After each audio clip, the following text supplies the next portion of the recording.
Hello everybody and welcome to the Whiskey Dictionary. It is finally Irish Whiskey Month, and although I did the Redbreast PX a couple of weeks ago, I have been waiting to get back into Irish whiskey in earnest, and so it's March and it's time. So I wanted to start off with the Tullamore 12, but I have a question for you first. What is the last time that you had Tullamore D.E.W, just the regular green label, and what did you think about it? Because for me, personally, it's always had this little bit of a youthful flavor that I didn't love, but it does go really well in coffee for an Irish coffee, so kind of has a good little trade. But when I saw an age-stated whiskey on the shelf, I said to myself, you know what?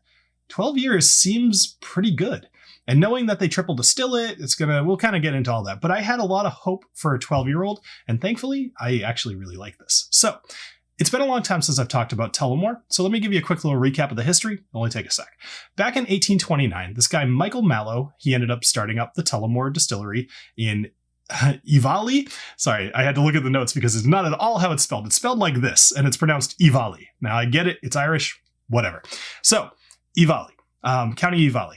And he ran this for about 50 or 60 years before finally Daniel E. Williams ended up basically taking it over. Now, Daniel had been working at the distillery basically from the bottom to the top. So he earned his place there, and it makes a lot of sense. And many of you may know this or possibly remember it from one of my older videos. The D.E.W here, if you look closely, there's periods in between, and that's for Daniel E. Williams.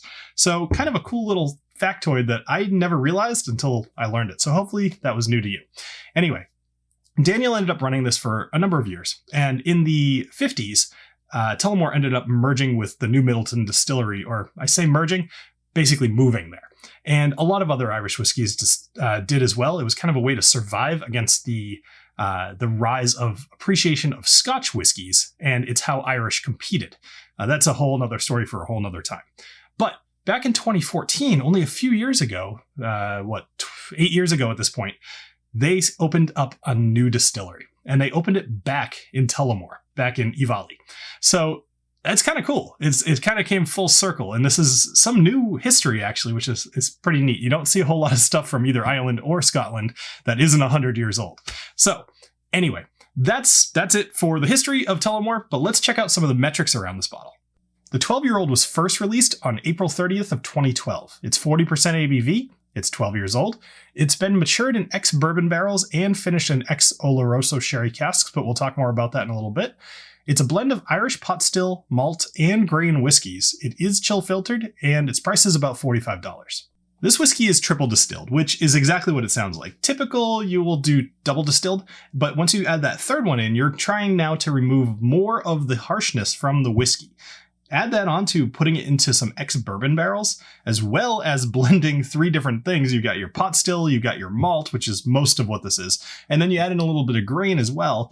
Marry those all together in an Oloroso sherry cask. Like, you could totally picture what this tastes and smells like just from that description, or at least I can. So let me just kind of go into that. What does this nose and taste like? Now, something worth pointing out is if you are at all interested, make sure you check out the end of this video, because I just had an epic fail while I was pouring this the first time. And, I'll put it at the end of the video. All right, let's go ahead and give this a nose. Now, something actually, before I even get into that, something I don't always suggest that you do, like, there's no harm in doing it, but I just don't usually point this out. Take a minute and smell this from the bottle, because something about this, specifically, just the way I don't even know. Something about this smells like, to me, sour apple, what are they called? Sour apple blow pops. It's just this extremely candy sour apple smell, and it's actually really, really good. So it does kind of go away a little bit once you pour it into the glass, so it's worth smelling it from the bottle. All right. Yeah, once it gets into the glass, it's actually a little bit more vanilla to the nose here, but I'm going to absolutely put that sour apple note on my side thing here. But also now we're getting into more classic bourbon notes, very heavily vanilla and caramel and butterscotch. This smells really, really good. I do just want to kind of like keep smelling this. It's so appley. It's really the best way to describe it. Like, bite into a green apple, smell that, and drink along with me. Think of maybe like over sugared apple juice. Okay, so other than the apple, I think I mentioned, so vanilla, caramel, butterscotch. There's very, very little oak in here, like almost not worth putting. It's totally just overtaken by the Oloroso. I would say peach is a thing in here.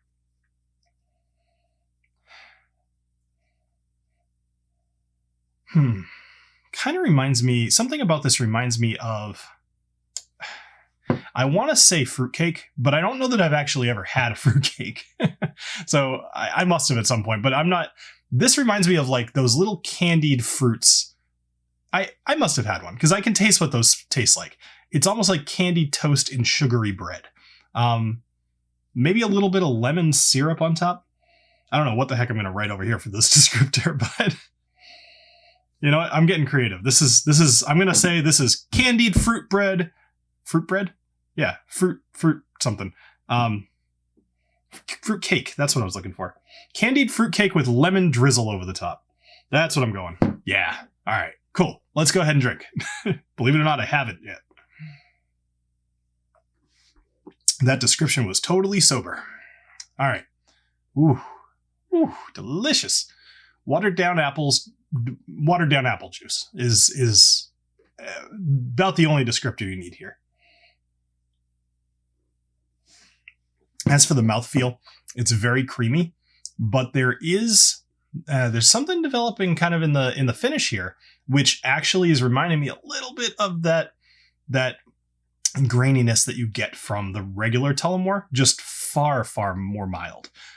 It's not unpleasant in any way, but it does remind me that this is a Tullamore. There's also just that general kind of pot still, hard to describe what that flavor is feeling about this.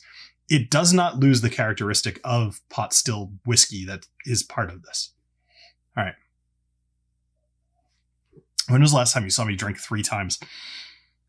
If I had to give this any sort of downside, it is that the taste is a little bit watery.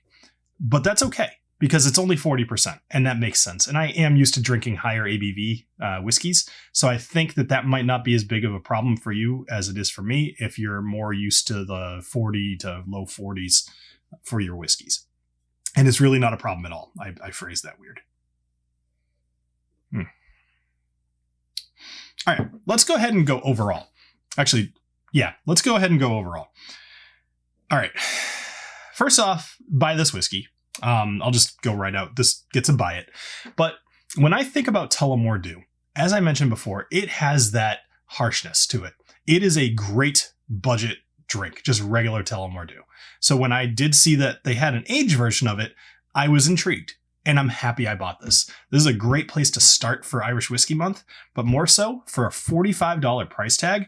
Just thinking about getting a $12 really good name brand and getting to try something that's not just a Scotch for 12 years is a fun idea. I think you should go out and get it. I mean, that's really what it comes down to. I think you should go out and get this.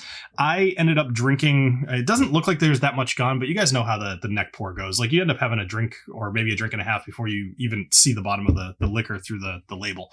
I ended up sharing this with a couple friends and both of them really liked it. I had 2 of these and somehow in just that little, I poured at least 4 or 5 drinks and we all, like I had to stop myself from continuing to drink it because I enjoyed it, but more so it was just very easy.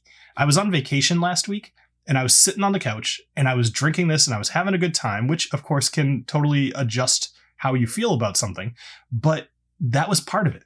This was a nice, easy sipper that I was able to sit there and not just get hammered on and enjoy every single sip. Like we'd be in the middle of a conversation and I would take a sip and I would still be appreciating it. It wasn't just something to have in my hand and sip on. It was like talk. That's delicious. Talk. So it's something I would very much encourage you to have and share with guests. I think that's probably a good way to do this. Thank you to everybody who's been submitting on the 2022 Whiskey Challenge. It's been really fun watching all of your entries come in and just seeing you guys all explore new things that you've never tried before. If you have no idea what I'm talking about, check down in the description below. I do want to say thank you to all of my patrons. It has been super helpful to be able to impulse buy something like this because I probably wouldn't have bought this otherwise. And now I know, and you know, that this is worth $45. Like, it's awesome. All right. Lastly, If you're interested more in learning about some Tullamore D.E.W, the history and whatnot, check out the first video I did on it over here. It's a little old, so give me a little leeway here, the audio and all that stuff. If you're interested in some starter beginner Irish whiskies, check out over here. And remember, a fine whiskey can be judged by its first sip, but why risk it? Cheers. I was trying to make a good pop. I spilled oh my goodness, I spilled a whole lot.